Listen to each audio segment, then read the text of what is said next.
సద్గురు సాయి పరబ్రహ్మణే నమః. అసతోమా సద్గమయ తమసోమా జ్యోతిర్గమయ మృత్యోర్మా అమృతంగమయ. సాయి బంధువులారా, ఈరోజు మనం శ్రీ సాయి జీవిత చరిత్రలోని అత్యద్భుతమైనటువంటి ఘట్టాలను గురించి తెలుసుకుందాం.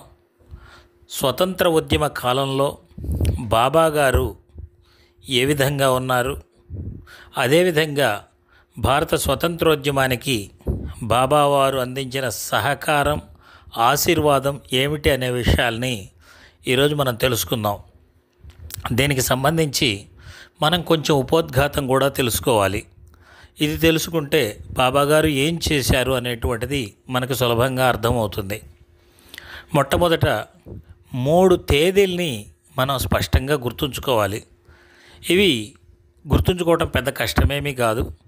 మొదటిది 1757 సంవత్సరం, 1857 సంవత్సరం అంటే 100 సంవత్సరాల తర్వాత, అలాగే 1947 సంవత్సరం అంటే 90 సంవత్సరాల తర్వాత.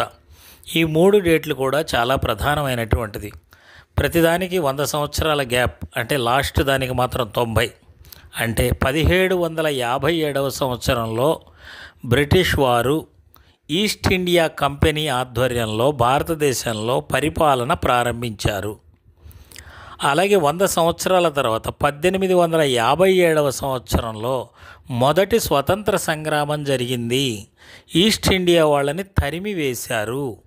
ఈస్ట్ ఇండియా వాళ్ళు వెళ్ళిపోయిన తర్వాత బ్రిటిష్ వారు నేరుగా ప్రభుత్వాన్ని ఏర్పాటు చేసి పరిపాలించారు. ఆ తర్వాత 90 సంవత్సరాలకు అంటే 1947 సంవత్సరంలో బ్రిటిష్ వారిని కూడా ఈ దేశం నుండి పంపించేసి సంపూర్ణ స్వాతంత్రాన్ని పొందాము. ఈ 3 అంశాలు ముందుగా మన మనసులో గుర్తుపెట్టుకోవాలి. ఇప్పుడు మనం ఒక్కొక్క దాని గురించి చూద్దాం. మొట్టమొదటిగా 1757 సంవత్సరంలో ఈస్ట్ ఇండియా కంపెనీ వారు వ్యాపారం కోసం వచ్చినటువంటి వారు ఇక్కడ మొట్టమొదటిగా బెంగాల్ ప్రాంతంలో రెవెన్యూ అంటే పన్నులు వసూలు చేసే అధికారాన్ని పొంది వాళ్ళ రాజ్యాన్ని మొదటగా నెలకొల్పారు. మరి ఆ రోజు నుంచి కూడా దాదాపు 100 సంవత్సరాల పాటు వారు ఈ దేశంలో ఉన్నటువంటి రాజుల మధ్య ఘర్షణలు పెడుతూ, యుద్ధాలు చేస్తూ ఆ రాజులను ఓడించి వారి రాజ్యాన్ని కలుపుకుంటూ ఉన్నారు. దాదాపు 100 సంవత్సరాల కాలానికల్లా భారతదేశంలో సగం ప్రాంతాలని ఈ ఈస్ట్ ఇండియా కంపెనీ వారు ఆక్రమించారు. మరి ఈ సమయంలో భారతీయులు ఏం చేస్తూ ఉన్నారు అంటే, ఈ బ్రిటిష్ వారికి వ్యతిరేకంగా పోరాడేటువంటి పరిస్థితి ఆ రోజు లేదు. ఎందుకంటే ఆ రోజు ఈరోజు ఉన్నట్లు ప్రజాస్వామ్య వాతావరణం లేదు. అందరూ రాజులే, భారతదేశాన్ని పరిపాలించే వాళ్ళు రాజులే. అలాగే బ్రిటిష్ వారు కూడా రాజరికాన్నే ప్రదర్శిస్తూ ఉన్నారు. కాబట్టి నిరంకుశమైనటువంటి పరిస్థితులే ఆ రోజు ఉన్నాయి.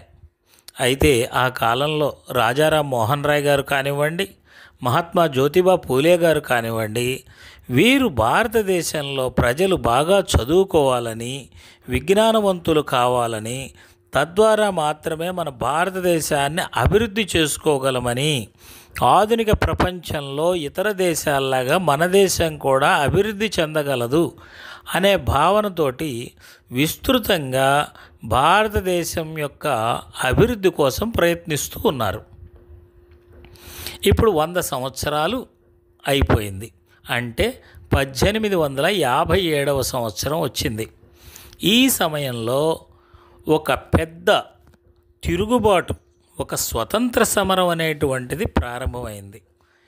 ఎవరితోటి అంటే, బ్రిటిష్ వారు ఈ రకంగా అన్ని రాజ్యాల్ని ఆక్రమిస్తూ ఉన్నారు కదా, ఈస్ట్ ఇండియా కంపెనీ అంటారు. మరి కంపెనీ వారి మీద ఝాన్సీ లక్ష్మీబాయి, నానా సాహెబ్, తాంతియా తోపే ఇటువంటి వారందరూ కలిసి తిరుగుబాటు చేసి స్వతంత్ర పోరాటం చేశారు. అయితే మరి ఆ రోజు స్వతంత్ర పోరాటం చేస్తే దాని ఫలితం ఏమిటి అన్నప్పుడు, నిజానికి ఆ రోజున భారతదేశంలో రాజులకు బ్రిటిష్ వారికి జరిగినటువంటి ఒక యుద్ధం అది. ఒకవేళ బ్రిటిష్ వారు పూర్తిగా ఈ దేశాన్ని వదిలేసి ఉన్నట్లయితే భారతదేశంలో ఈ రాజుల పరిపాలన ప్రారంభమయ్యేది. అందుచేత ఆ కాలంలో ఉన్నటువంటి చాలామంది బ్రిటిష్ వారికి మద్దతు ఇచ్చారు. ఆ రోజున ఉన్నటువంటి రాజులు కూడా భారతదేశాన్ని పరిపాలించేవాళ్ళు. ఎందుకంటే ఇక్కడ ఆ రోజున విస్తృతంగా ఇది మన భారతదేశం అనేటువంటి భావన అందరూ రాజుల్లో కూడా లేదు. అందుకని కొంతమంది బ్రిటిష్ వారికి మద్దతు ఇచ్చారు. అతి కొద్ది మంది మాత్రమే స్థానికమైనటువంటి రాజులకు మద్దతు ఇవ్వడం జరిగింది.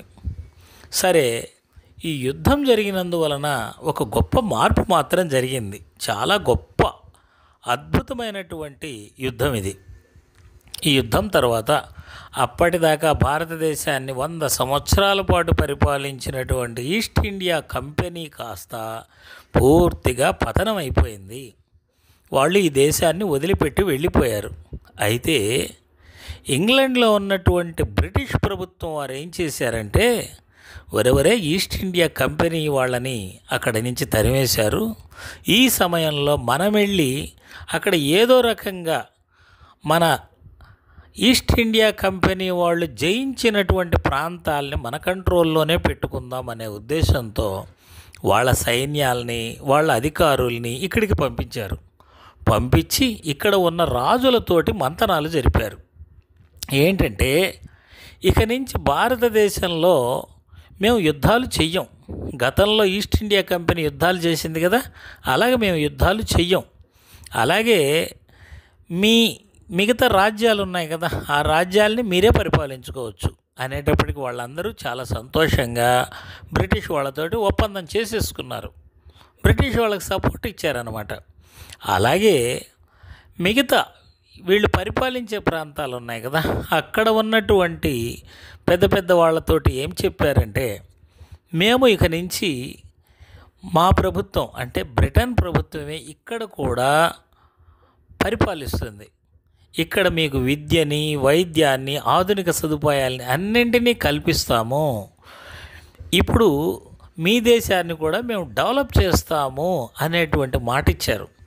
ఈ మాట వలన ఇక్కడ ఉన్నటువంటి రాజులు ఎక్కువ మంది బ్రిటిష్ వారికి మద్దతు ఇచ్చారు. ఇది వాస్తవం.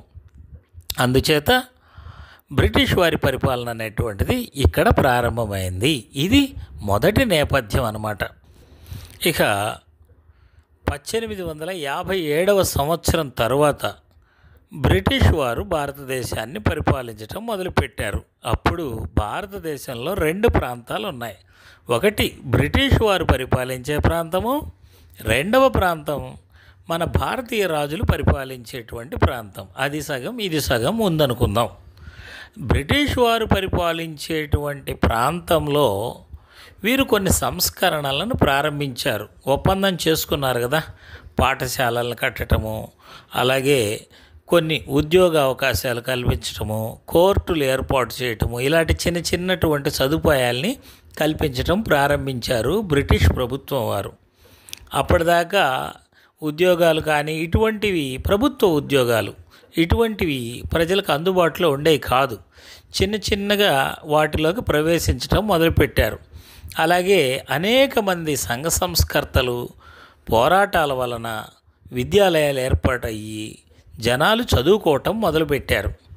ఇలాగ చదువుకోవటం మొదలుపెట్టిన తర్వాత దాదాపుగా 1890వ సంవత్సరం నాటికి బాగా జనాలు చదువుకున్నారు, విద్యావంతులు కూడా తయారయ్యారు. అయితే ఈ సమయంలో ఏం జరిగిందంటే, జర్మనీ, ఇటలీ అనేటువంటి దేశాలు స్వతంత్ర దేశాలుగా మారాయి. అప్పటిదాకా అవి ఒక దేశాలు కాదండి. నిజానికి చూడండి, చాలా ఆశ్చర్యంగా ఉంటుంది. అప్పటిదాకా జర్మనీ, ఇటలీ అనే దేశాలే లేవు. కానీ వారు చాలా కష్టపడి వాళ్ళందరూ కలిసి స్వతంత్ర రాజ్యాలుగా ఏర్పడ్డారు. ఈ సందర్భంలో భారతీయుల్లో కూడా ఒక ఆలోచన వచ్చింది. మనం కూడా స్వతంత్ర భారతదేశంగా ఏర్పడాలి అనేటువంటి ఆలోచన అన్నమాట. ఇది నెమ్మదిగా పెరుగుతూ వస్తున్న క్రమంలో 1893వ సంవత్సరంలో ఒక గొప్ప మార్పు జరిగిందండి. ఈ మార్పు వల్ల భారతీయులందరిలో కూడా మా భారతదేశం చాలా గొప్ప అనేటువంటి భావన ఏర్పడింది. అదేంటంటే, 1893లో అమెరికాలో విశ్వమత మహాసభ జరిగింది. అక్కడ స్వామి వివేకానంద ఉపన్యాసం ప్రపంచంలోని అన్ని దేశాల వారిని ఆకర్షించింది. భారతదేశం యొక్క గొప్పతనాన్ని అక్కడి పత్రికలన్నీ కూడా కీర్తించాయి. ఇక దీనితోటి భారతదేశంలో కాశ్మీర్ నుండి కన్యాకుమారి దాకా కూడా మన దేశానికి చెందినటువంటి స్వామి వివేకానంద అనే సన్యాసి అమెరికాలో గొప్ప పేరు సంపాదించాడు, మన దేశం యొక్క గొప్పతనాన్ని చాటాడు, మనం భారతీయులము అనేటువంటి అభిప్రాయం విస్తృతంగా జనాల్లోకి బాగా ప్రాచుర్యం పొందడం మొదలైంది. ఈ తర్వాత నుంచి మనకు కూడా స్వతంత్రం కావాలి, మనం కూడా జర్మనీ ఇటలీలాగా మారాలి అనేటువంటి భావన ఏర్పడింది. దీనివలన అనేక చోట్ల బ్రిటిష్ వారి మీద తిరగబడటము, అలాగే వాళ్ళు వీరిని అణిచివేయడము, ఇలాంటి కార్యక్రమాలు అయితే జరుగుతూ ఉన్నాయి. ఇక్కడ చూడండి, స్వామి వివేకానందని తర్వాత కాలంలో కొంతమంది వెళ్ళి అడగడం జరిగింది, స్వామీజీ భారతదేశానికి స్వాతంత్రం కావాలి, దానికి మీరు కూడా మద్దతు ఇవ్వండి అని అడిగారు. ఇక్కడ స్వామిగారు ఏమన్నారంటే, స్వాతంత్రం ఎవరికి కావాలి అని అడిగారు. అంటే అప్పటికి ప్రజలకి, సామాన్యమైనటువంటి ప్రజలకి రాజకీయం తెలియదు, విద్య పెద్దగా లేదు. స్వాతంత్రం ఇవ్వడం అంటే బ్రిటిష్ వాళ్ళు వెళ్ళిపోతూ ఆ అధికారాన్ని ఏ కొద్ది మంది చేతిలోనో పెడితే వారు మిగతా ప్రజల్ని దోచుకుంటారు. కాబట్టి స్వతంత్రం భారతదేశానికి కావాల్సిందే, కానీ ఎప్పుడు ప్రజల్లో చైతన్యం వచ్చినప్పుడు. కాబట్టి మీరు ముందు చేయాల్సింది ఏంటంటే ప్రజలందరికీ కూడా చదువు చెప్పండి అని చెప్పారు. స్వామి వివేకానంద ఇంకా చాలా గొప్ప మాట చెప్పారు. సన్యాసులకు ఒక పిలుపిచ్చాడు, మీరు వేదాంతంతో పాటు సైన్స్ని, చరిత్రని కూడా చెప్పండి ప్రజలకి అని చెప్పారు. ఎందుకంటే ముందు ప్రజల్లో చైతన్యం అనేటువంటిది కల్పిస్తే వారే స్వాతంత్రం తెచ్చుకుంటారు అనేటువంటి చెప్పాడు. నిజానికి 1900 సంవత్సరం నాటికి కూడా దేశంలో స్వాతంత్రం కావాలి అనేటువంటి వారు చాలా కొద్దిమంది మాత్రమే ఉన్నారు. కొద్దిమందితోటి భారతదేశంలో ఉద్యమం నిర్మించడం సాధ్యమయ్యే పని కాదు కదా. కాబట్టి ఇటువంటి పరిస్థితుల్లో బాలగంగాధర్ తిలక్ గారు కూడా స్వతంత్రం కావాలి అని నినదిస్తూ గణపతి ఉత్సవాల్ని, శివాజీ ఉత్సవాల్ని ఏర్పాటు చేసి ప్రజల్లో చైతన్యం చేశాడు. అలాగే తన పత్రికల ద్వారా అద్భుతమైన వ్యాసాలు రాస్తూ భారతదేశం నుంచి ఈ బ్రిటిష్ వారు ఏ రకమైనటువంటి దోపిడీ విధానాల ద్వారా దేశంలోని సంపదను దోచుకుపోతున్నారు అనేటువంటివి మొత్తం వివరిస్తూ రాసేవాడు. దీనితో బ్రిటిష్ వారికి ఈయనంటే బాగా కోపం ఏర్పడింది. అయితే ఈ సందర్భంలోనే 1905 సంవత్సరంలో ఇక్కడి నుంచి మనకి డేట్లు కూడా చాలా ఇంపార్టెంట్. బెంగాల్ని 2 ముక్కలుగా విభజించారు బ్రిటిష్ వారు. అప్పుడు బెంగాల్లో వందే మాతరం అనేటువంటి ఒక ఉద్యమం ప్రారంభించారు. ఎందుకంటే ఈ బెంగాల్ని ఇలా విభజించడం తప్పు, రెండింటినీ కలిపేయాలి అనే ఉద్దేశంతో. బాలగంగాధర్ తిలక్ గారు చాలా తెలివి కలవారు కాబట్టి ఏం చేశారంటే ఈ వందే మాతరం ఉద్యమాన్ని బొంబాయిలో కూడా ప్రారంభించారు. బెంగాల్లోనే కాకుండా మిగతా ప్రాంతాల్లో కూడా వందే మాతరం ఉద్యమాన్ని ప్రారంభించి విదేశీ వస్తువుల్ని బహిష్కరించడం మొదలుపెట్టారు. దీంతో బ్రిటిష్ వారికి తిలక్ గారంటే చాలా కోపం ఏర్పడింది. ఎలాగైనా సరే తిలక్ని అరెస్ట్ చేయాలి అని కాసుకు కూర్చున్నారన్నమాట. మరి ఇటువంటి పరిస్థితుల్లోనే 1907 సంవత్సరంలో ఆనాటి భారత జాతీయ కాంగ్రెస్ సమావేశం జరిగింది. అప్పటికి బాలగంగాధర్ తిలక్ గారు ఒక్కరేనండి గొప్ప నాయకులు. అప్పటికింకా గాంధీ, నెహ్రూ, నేతాజీ వీరెవ్వరూ కూడా ఇంకా స్వాతంత్ర ఉద్యమంలోకి రాలేదు. వారందరూ కూడా వేర్వేరు ప్రాంతాల్లో ఉన్నటువంటి వారు. ఇప్పుడు కేవలం నాయకుడు తిలక్ గారే. మరి ఈ 1907లో జరిగినటువంటి సమావేశంలో తిలక్ గారు మనం స్వతంత్రం కోసం పోరాడాలి గట్టిగా అని పిలిపిస్తే మిగతా కాంగ్రెస్ నాయకులు దానికి ఒప్పుకోలే. దీంతో రెండుగా విడిపోయారన్నమాట, అతివాదులు, మితవాదులు అని. ఈ అతివాదులకి నాయకులు ఎవరు అంటే బాలగంగాధర్ తిలక్ గారు. మరి బ్రిటిష్ వారికి కావాల్సింది అదే కదా. ఇలా విడిపోగానే 1908వ సంవత్సరంలో, అంటే వీరు విడిపోయిన తర్వాత ఒక్క సంవత్సరానికల్లా ఈయన మీద అనేక రకాలైన కేసులను పెట్టి రాజద్రోహం కింద నేరుగా బర్మాలోని మాండలే జైలుకు పంపించారు. ఇక ఈ మాండలే జైలు అని అంటే అక్కడికి వెళ్ళాడు అంటే ఇంక చనిపోయినట్లే లెక్క. అత్యంత కఠినమైనటువంటి శిక్షలు అన్నమాట అక్కడ వేసేది. ఎవరినైతే చంపేయాలనుకుంటారో అటువంటి వారిని ఈ మాండలే జైలుకి కానీ అండమాన్ జైలుకి కానీ పంపేవారు. మరి ఇది చాలా కఠినమైనటువంటి శిక్ష. కాబట్టి ఆనాడు తిలక్కి కుడి భుజంగా ఉండేటువంటి దాదాసాహెబ్ కాపర్డే అనేటువంటి ఆయన భారతదేశంలో చాలా ప్రయత్నం చేశాడు తిలక్ గారిని విడిపించాలని, కానీ వల్ల కాలేదు. దీంతో ఈయన ఏం చేశాడంటే లండన్ వెళ్ళాడు. అక్కడ ప్రివీ కౌన్సిల్ అని చెప్పి ఇక్కడ న్యాయం జరగకపోతే అక్కడికి వెళ్ళి బ్రిటిష్ వారి కోర్టుల దృష్టికి తీసుకెళ్ళచ్చు అనమాట, సుప్రీంకోర్టు. అక్కడ సుప్రీంకోర్టుకు వెళ్ళాడు ఈ కాపర్డే గారు. అయినప్పటికీ వారు ఒప్పుకోలేదు తిలక్ని వదిలిపెట్టడానికి. ఎందుకంటే తిలక్ గారికి ఒక పేరుంది, భారత్లో అశాంతి జనకుడు అని. ఈయన బయట ఉంటే ఏదో ఒక ఆందోళనలు చేస్తాడు కాబట్టి ఇతన్ని వదిలిపెట్టరాదు అని దాని యొక్క సారాంశం. ఇకపోతే కాపర్డే గారు ఉన్నారు. మరి అటువంటి తిలక్ గారికి సహాయం చేయాలనుకుంటున్నటువంటి కాపర్డే కూడా రాజద్రోహే కాబట్టి ఇతన్ని కూడా అరెస్ట్ చేయాలి అని బ్రిటిష్ వారు పథకం వేశారు. మరి ఆయన తిరిగి ఇండియాకి వచ్చాడు. అప్పటికే బ్రిటిష్ వారు కాచుకొని ఉన్నారన్నమాట. చూడండి కాపర్డే గారి పరిస్థితి. వారు దేశం కోసం పోరాడుతూ ఉంటే ఇన్ని కష్టాల. మరి భగవంతుడు ఇలా పోరాడే వారికి సహకరించకుండా ఇన్ని కష్టాలు పెడుతున్నాడు ఏమిటని బాధ ఎక్కువైపోయింది. ఈయన 1910వ సంవత్సరంలో ఇలాగ మదన పడుతూ ఉండేటువంటి సమయంలో ఆయన దృష్టికి బాబా గారి యొక్క ప్రఖ్యాతి తెలియడం జరిగిందనమాట. బాబా గారి దగ్గరికి వెళితే మనశ్శాంతి లభిస్తుంది, ఆయన అన్ని సమస్యలకు పరిష్కారాలు చూపిస్తాడు అనేటువంటి విషయం తెలిసింది కాపర్డే గారికి.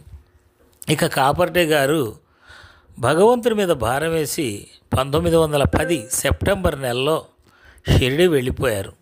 అక్కడ దాదాపు 3 నెలల పాటు ఉన్నారు. 3 నెలల పాటు బాబా గారు అతన్ని తన దగ్గరే ఉంచుకున్నారు. నిజానికి కాపర్డే వెళ్ళాడు అంటున్నాం, కానీ బాబా గారి అనుమతి లేకుండా ఎవరు కూడా షిరిడి రాలేరు. కాపర్డే గారిని బాబా గారే రప్పించుకున్నారు. అంతేకాదు ఆయన ఎన్నిసార్లు వెళ్ళాలని ప్రయత్నించినా వెళ్ళనివ్వకుండా ఆపాడు. ఈ సందర్భాల్లో అనేక సార్లు బ్రిటిష్ వారు కాపర్డే ఇంటికి వచ్చి ఏదో కొన్ని ఆధారాలను దొరికించుకొని అరెస్ట్ చేయాలని ప్రయత్నించారు. కానీ అవన్నీ కూడా బాబా యొక్క ఆశీర్వాదంతో విఫలమయ్యాయి. కాపర్డే గారికి ఈ 3 నెలల్లో బాగా అర్థమైంది ఏంటంటే తాము దేశం కోసం పోరాడుతున్నాం కానీ ఒక గురువు యొక్క ఆశీర్వాదం తీసుకోలేకపోతున్నాము అనేటువంటి విషయం అర్థమైంది.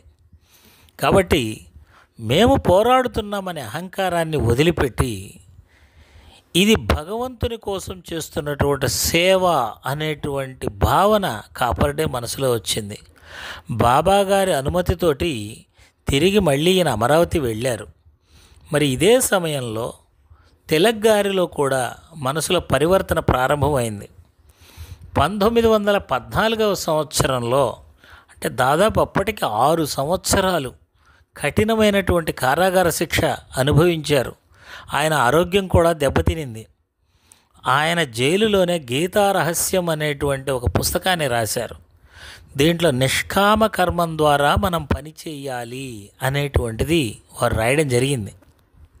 ఆ తర్వాత చూడండి భగవంతుని కృప ఎలా ఉంటుందో. 1915వ సంవత్సరంలో ఆ రోజు మారినటువంటి పరిస్థితుల్లో బ్రిటిష్ వారు తిలక్ గారిని విడుదల చేయక తప్పలేదు. మరి తిలక్ గారు బయటికి వచ్చారు, కాపర్డేని కలుసుకున్నారు. మరి అక్కడ పరిస్థితి చూసినట్లయితే ఎలా ఉందంటే అసలు స్వాతంత్రం గురించి మాట్లాడేవారే లేరు. ఎందుకంటే ఈయన 6 సంవత్సరాల పాటు జైల్లో ఉండిపోయారు. అలాగే కాంగ్రెస్లో మితవాదులు అతివాదులు విడిపోయి ఉన్నారు. ఈలోపు ముస్లిం లీగ్ అనేటువంటి ఒక సంస్థ ఏర్పడి ఇది బ్రిటిష్ వారికి అనుకూలంగా పనిచేస్తూ ఉందన్నమాట ప్రధానంగా. కాబట్టి బ్రిటిష్ వారిని ఎదిరించడానికి అన్ని సంస్థలు కలిసికట్టుగా ముందుకు రావడానికి సిద్ధంగా లేవు. మరి ఇటువంటి పరిస్థితుల్లో ఏం చేయగలరు? అప్పటికే ఆయన పెద్దవాడయ్యాడు, 60 సంవత్సరాలకు దగ్గరలో ఉన్నారు. మరి ఇటువంటి పరిస్థితుల్లో ఏమైనా చేయగలమా అని కాపర్డే గారు వీరు ఆలోచించుకున్నారు. వారికి మిగిలిందల్లా ఒకటే, నిష్కామ కర్మంతో భగవంతునిపై భారం వేసి పనిచేయటం. ఇటువంటి వాటికి బాబా గారి యొక్క ఆశీర్వాదం పుష్కలంగా ఉంటుంది. తిలక్ గారు 1915వ సంవత్సరంలో ఈ గీతారహస్యం అనేటువంటి పుస్తకాన్ని ముద్రించారు. ఈ పుస్తకాన్ని కూడా బాబా గారు షిరిడి తెప్పించుకున్నారు. ఎలాగా? ఒకరోజు ఒక పార్సిల్ వచ్చింది షిరిడీకి. ఆ పార్సిల్ ఎవరు పంపారో తెలియదు, కానీ దాన్ని ఓపెన్ చేసి చూస్తే దాంట్లో గీతారహస్యం ఉంది. బాబాగారికి దాన్ని భక్తులు అందజేస్తే దాన్ని ఆయన చూసి 2 రూపాయలు దక్షిణని పెట్టి మళ్ళీ తిరిగిచ్చారు. అది బాబాగారి యొక్క ఆశీర్వాదం. ఎందుకు? కాపర్డే గారు ముందే అడిగారు బాబాగారిని, ఇంతమంది కష్టాలు తీర్చేటువంటి బాబా ఈ దేశం కష్టాన్ని తీర్చలేరా అని. కానీ బిడ్డకి తెలియదు తనకు ఏది కావాలో, కానీ తల్లికి తెలుసు బిడ్డకి ఏది కావాలో, ఎప్పుడు ఏది ఇవ్వాలి అనేటువంటిది భగవంతుడికి తెలుసు. ఇప్పటికీ బాబావారి యొక్క ఆశీస్సులు లభించాయి. ఈ తర్వాత జరిగినటువంటి కార్యక్రమాలు చూడండి ఎంత అద్భుతంగా ఉంటాయో. 1915లో ఏమీ తెలియని స్థితిలో ఉన్నటువంటి తిలక్ గారికి ఒక మార్గదర్శకత్వం అనేటువంటిది లభించింది. ఎప్పుడు అంటే డిసెంబర్ నెలలో మళ్ళీ కాంగ్రెస్ సమావేశాలు జరిగితే అక్కడికి వెళ్ళారు తిలక్ గారు, కాపర్డే గారు, వీరందరూ. అక్కడికి అనీ బెసెంట్ గారు వచ్చారు. ఈ అనీ బెసెంట్ గారు ఎవరు అంటే ఈవిడ ఐర్లాండ్ దేశానికి చెందినటువంటి ఆవిడ, అంటే యూరప్ దేశాల్లో చెందినటువంటి ఆవిడ. ఈవిడ జన్మతః క్రిస్టియన్, కానీ రాజారాం మోహన్ రాయ్ ఇటువంటి వారు వేదాంతం గురించి చాలా విస్తృతంగా ప్రచారం చేయడం వల్ల ఈ అనీ బెసెంట్ గారు ఇలా అనేక మంది భారతీయ వేదాంతం యొక్క గొప్పతనాన్ని తెలుసుకొని దివ్య జ్ఞాన సమాజం అనేటువంటి ఒక సంస్థను ఏర్పాటు చేశారు. దాని తరఫున ఈవిడ భారతదేశానికి వచ్చి పనిచేయడం ప్రారంభించింది. ఈవిడ ఎంతోమంది గౌరవాన్ని పొందగలిగిందనమాట. అలాగే భారతదేశంలో భారతీయులకు సపోర్టుగా ఈవిడ అనేక కార్యక్రమాలు చేస్తూ ఉండేది. చిత్రమైన విషయం ఏంటంటే వారణాసిలో మొట్టమొదటిసారిగా హిందూ కళాశాల అనేటువంటి దాన్ని ఈవిడ ఏర్పాటు చేశారు. చూడండి, ఆవిడ జన్మతః క్రిస్టియన్ అయినప్పటికీ భారతీయ సంస్కృతి కోసం ఎంత గొప్పగా పనిచేశారు అనేటువంటిది మనకి ఇక్కడ అర్థమవుతుంది. అయితే ఆవిడ ఈ సమావేశంలో ఒక ప్రతిపాదన తీసుకొచ్చారు. ఏమిటంటే మనం భారతదేశంలో హోమ్ రూల్ ఉద్యమాన్ని ప్రారంభిద్దాము అని ఆవిడ ప్రతిపాదించారు. అసలు ఏమిటి ఈ హోమ్ రూల్ ఉద్యమం అంటే ఈ ఐర్లాండ్ దేశాన్ని కూడా బ్రిటిష్ వాళ్ళే పరిపాలించారు, అంటే అనీ బెసెంట్ గారి యొక్క దేశాన్ని కూడా. అయితే అక్కడ వాళ్ళు ఏం చేశారంటే, సరే మీరు పరిపాలిస్తే పరిపాలించారు, మా దేశంలో కూడా పార్లమెంటు, అసెంబ్లీ లాంటివి ఏర్పాటు చేయండి, చేసి ప్రజల్ని ఎన్నుకుంటాం మేము ఓట్లేసి. అలాగే వాళ్ళు అసెంబ్లీకి, పార్లమెంట్కి వచ్చి కొన్ని నిర్ణయాలు చేస్తారు. మా ప్రజల యొక్క సమస్యలు తెలియాలంటే మీకు తెలియవు కదా, కాబట్టి ఇటువంటివి ఏర్పాటు చేయండి, మీరే పరిపాలించండి, కానీ అసెంబ్లీ, పార్లమెంట్లను ఏర్పాటు చేసి ఎన్నికలు నిర్వహించండి, మా ప్రతినిధులు మేము ఎన్నుకుంటాం, వారు మా సమస్యలను మీకు తెలియజేస్తారు అనే ప్రతిపాదనలు ప్రధానమైనటువంటి అన్నమాట. మరి ఇలాగే మనం భారతదేశంలో కూడా చేద్దాము అని ఆవిడ ప్రతిపాదించారు. ఇందాక చెప్పాను కదా, గతంలో పార్లమెంటు, అసెంబ్లీ లాంటి సభలు మన దేశంలో లేవు. అసలు బ్రిటిష్ వారి ప్రతినిధులే ఉండి పరిపాలించేవారు. కాకపోతే భారతీయుల నుంచి ఏదో కొంతమంది ప్రతినిధులుగా వారే ఎన్నుకునేవారు అన్నమాట. కానీ ఇక్కడ ఎన్నికలు పెట్టి కొంతమంది ప్రతినిధుల్ని ఎన్నుకోవాలి అనేటువంటిది హోమ్ రూల్ ఉద్యమం అన్నమాట.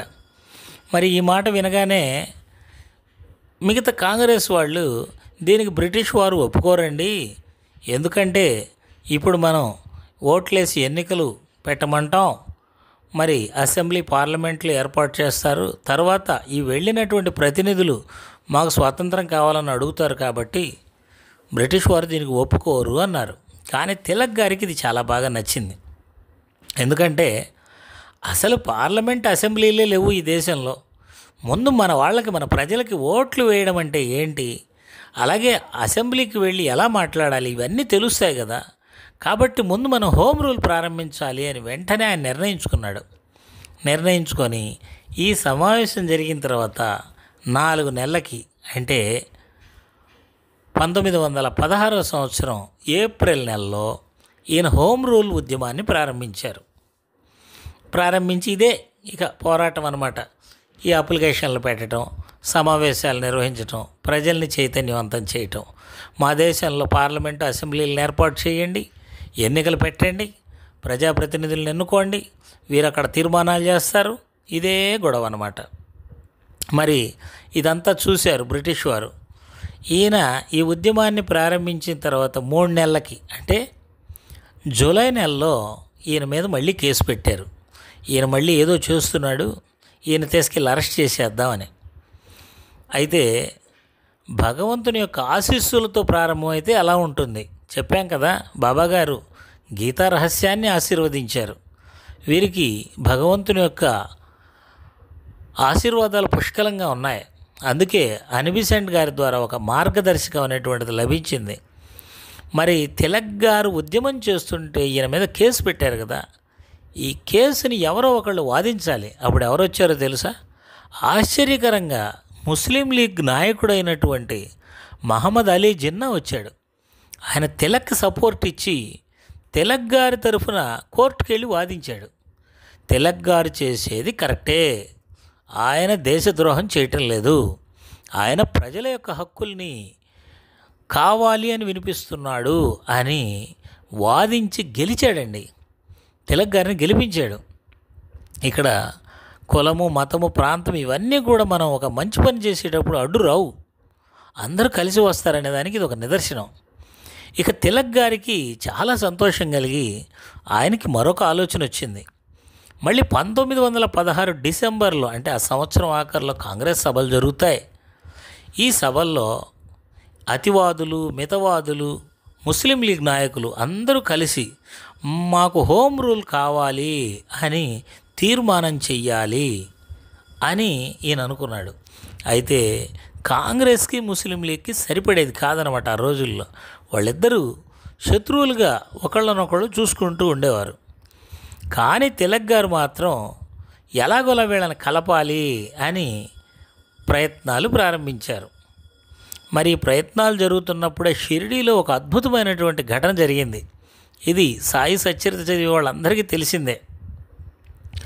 1916వ సంవత్సరం అక్టోబర్ విజయదశమి రోజు అందరూ కూడా సీమోల్లంఘన కార్యక్రమం చేసుకొని వెనక్కి వచ్చే సమయంలో బాబాగారు చాలా ఉగ్రరూపంతో తన కఫ్ని తీసి ధునిలో పడేసి తగలబెట్టేసి పెద్ద పెద్దగా కేకలు వేస్తూ, చూడండిరా నేను హిందువునో ముస్లింలో తేల్చుకోండిరా అని కేకలేస్తూ ఉన్నారనమాట.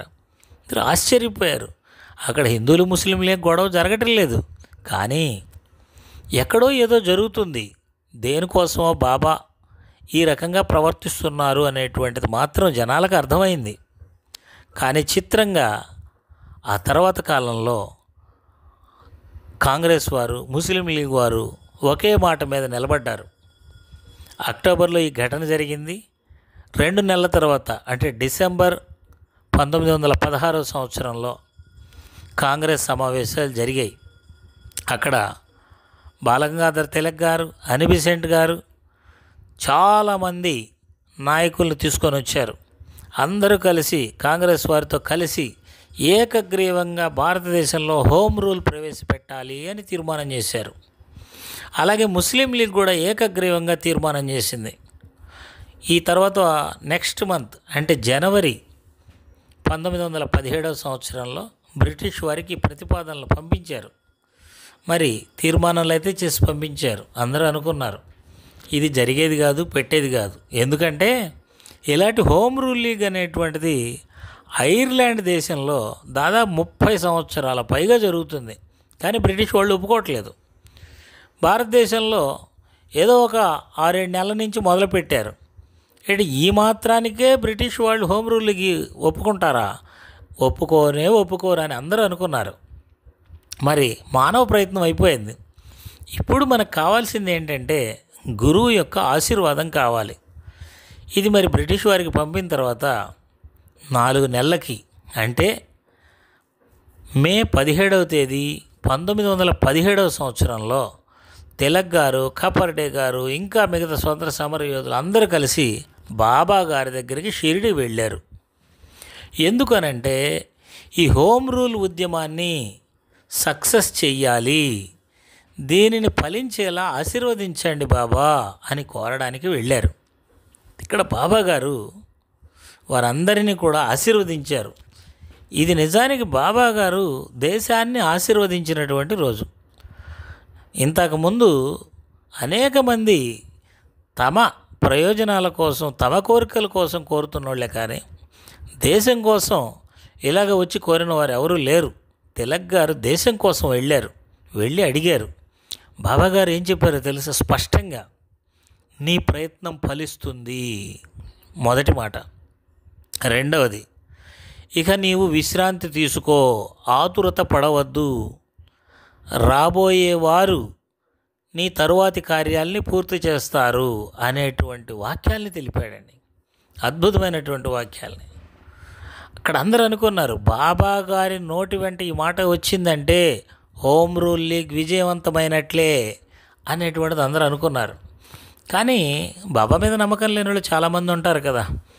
ఇది రాదు, హోమ్ రూల్ రాదు, భారతదేశంలో అటువంటి పాలనని బ్రిటిష్ వారు అంగీకరించరు అని అనుకున్నారు. కానీ బాబాని నమ్మిన వారు మాత్రం ఖచ్చితంగా ఇది జరిగి తీరుతుంది అనుకున్నారు. చిత్రం ఏంటంటే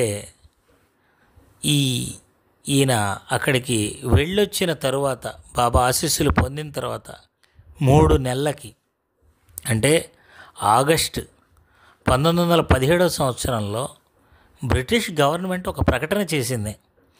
భారతదేశంలో మేము హోమ్ రూల్కి ఒప్పుకుంటాము, మీకు పార్లమెంటు, అసెంబ్లీలను ఏర్పాటు చేస్తాము, ఎన్నికలు నిర్వహిస్తాము అని చెప్పి ప్రకటన చేసిందండి. 3 నెలలకి బాబాగారు ఆశీర్వాదం అందించిన తర్వాత.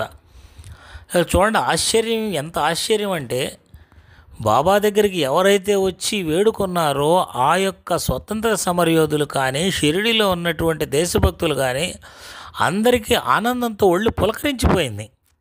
ఎందుకంటే బాబా ఆశీస్సులు అంత గొప్పగా, అంత వేగంగా ఫలిస్తాయి. అది అందరికీ తెలిసినటువంటి విషయమే.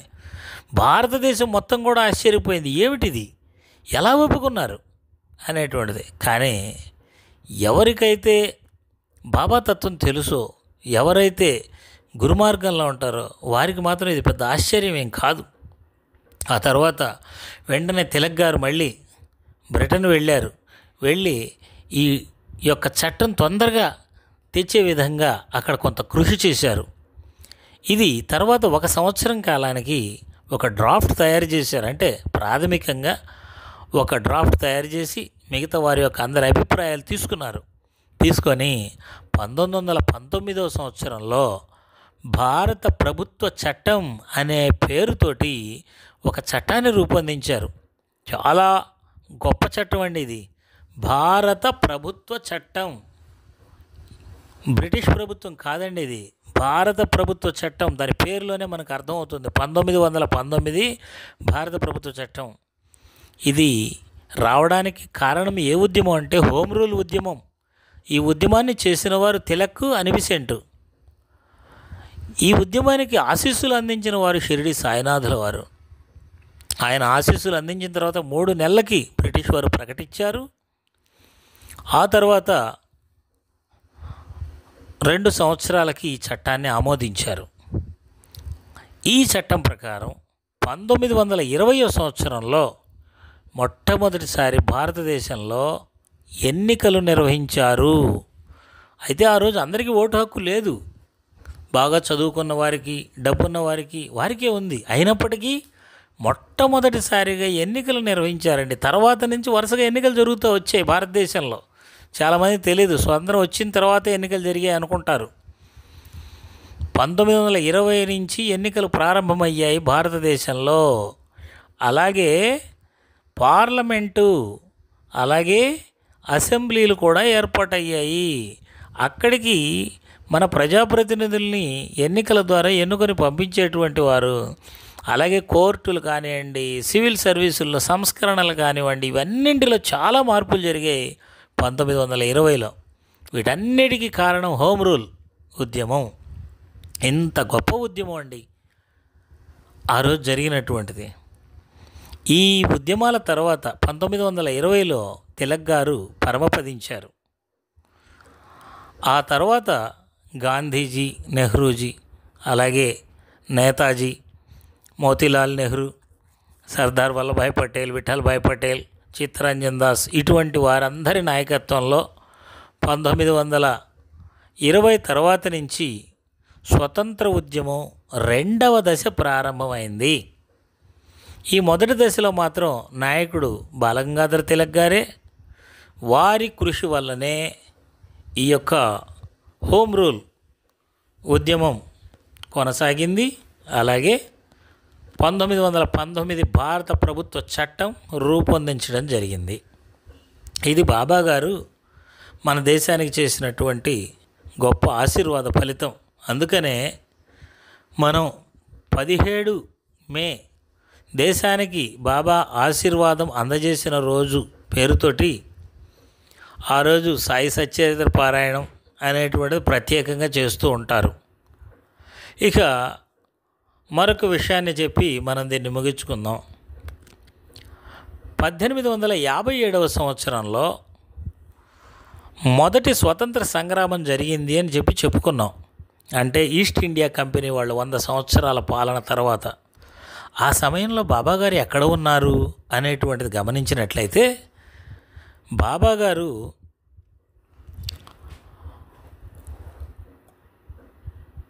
1854 ప్రాంతాల్లో షిరిడీలో మొట్టమొదటిసారిగా కనిపించారు. 16 సంవత్సరాల బాలునిగా కనిపించారు. 53-54 ప్రాంతాల్లో కనిపించారు. ఆ తర్వాత 3-4 సంవత్సరాలకి 1857 తిరుగుబాటు జరిగింది. తిరుగుబాటు అంటారు దీన్ని, మొదటి స్వాతంత్ర సంగ్రామం అని కూడా అంటారు.